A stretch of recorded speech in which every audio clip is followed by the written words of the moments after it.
உயிர் ரசாயன கூர்ப்பு கொள்கை சரியா. இதில் பூமியில் ஆரம்பத்தில் காணப்பட்ட இந்த வளிமண்டலத்தில் உள்ள வாயுக்கள் எல்லாம் இருக்குதே, வளிமண்டலத்தில் உள்ள வாயுக்கள் என்ன செய்யுதுன்னு சொன்னால் ரசாயன தாக்கங்களுக்கு உட்படுறதுனால நிறைய மூலங்கள் உருவாகுது. இந்த நிறைய மூலங்கள் அப்படின்னா அந்த உயிர்கள் உருவாகிறதுக்கு தேவையான மூலங்கள் உருவாகுது. என்ன சொல்கிறாங்க, ஆரம்பத்தில் வளிமண்டலத்தில் உள்ள வாயுக்கள் எல்லாம் தாக்கம் புரியறதால தான் உயிர்கள் தோன்றதுக்கான மூலங்கள் தோற்றம் பெற்றுச்சுன்னு சொல்கிறாங்க சரியா. இந்த மூலங்கள் இப்படி தோன்றத்துக்கு தேவையான சக்தி எதுலேருந்து கிடைக்குதுன்னு சொன்னால் இவங்க சொல்கிறாங்க மின்னல்ல இருந்தும் சரியா, எரிமலை வெடிப்புல இருந்தும் அப்படித்தான் இது உருவாகிறதுக்கு தேவையான சக்தி கிடைச்சுன்னு சொல்லப்படுது சரியா. எரிமலை வெடிப்பு, சூரியன்லேருந்து வர கலியூதா கதிர்கள், அதுலேருந்தெல்லாம் தான் இதுக்கு சக்தி கிடைக்குதுன்னு சொல்லப்படுது சரியா. ஐக்கியப்பறம் இப்படி உருவாகின பதார்த்தங்கள் எல்லாம் என்ன செய்யுது, மழை நீரில் வந்து எல்லாம் சமுத்திரங்களில் புழுவுது. அந்த பதார்த்தம் எல்லாம் சமுத்திரத்தில் புழுவுது. இப்போ இந்த சமுத்திரத்தில் இந்த அடைஞ்ச பிறகு இந்த கலவைக்கு ஒரு பேர் சொல்கிறாங்க ஆதிக்கூழ். என்ன சொல்கிறாங்க, ஆதிக்கூழ்னு சொல்கிறாங்க. இந்த ஆதிக்கூழ் தான் இதில் இருந்து தான் உயிர்கள் தோன்றுச்சின்னு சொல்லி நம்பப்படுது சரியா. இன்னொருக்கா சொல்கிறேன் பாருங்க, இதை பூமியில் ஒன்றாவது வாயுக்கள் இருக்குது, நிறைய வாயுக்கள் இருக்குது. இந்த வாயுக்களுக்கு நடுவில் என்ன நடக்குது, தாக்கங்கள் நடக்குது. இந்த தாக்கங்களால் தான் இந்த தாக்கங்கள் ரியாக்ஷன் நடந்து என்ன செய்கிற அங்கிகள் தோன்றதுக்கான மூலங்கள் எல்லாம் தோன்றுது சரியா.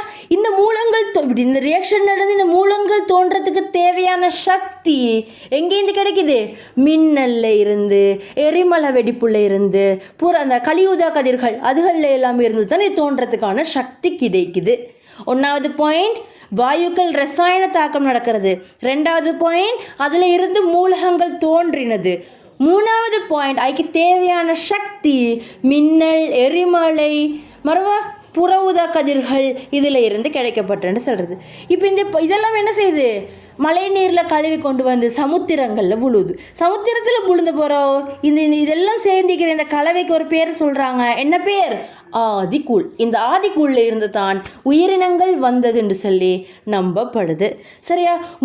முதலாக தோன்றின உயிரினம் சரியா எப்படின்னு சொன்னால் ஒரு தனிக்கலமாக மட்டும் மனுஷனெல்லாம் தோன்ற எல்லாத்துக்கும் ஸ்டார்ட்ல இப்படி ஒரு தனிக்கலத்தால் ஆன காற்று இல்லாமல் வாழக்கூடிய, காற்றின்றி வாழக்கூடிய பிரபோசனை அங்கி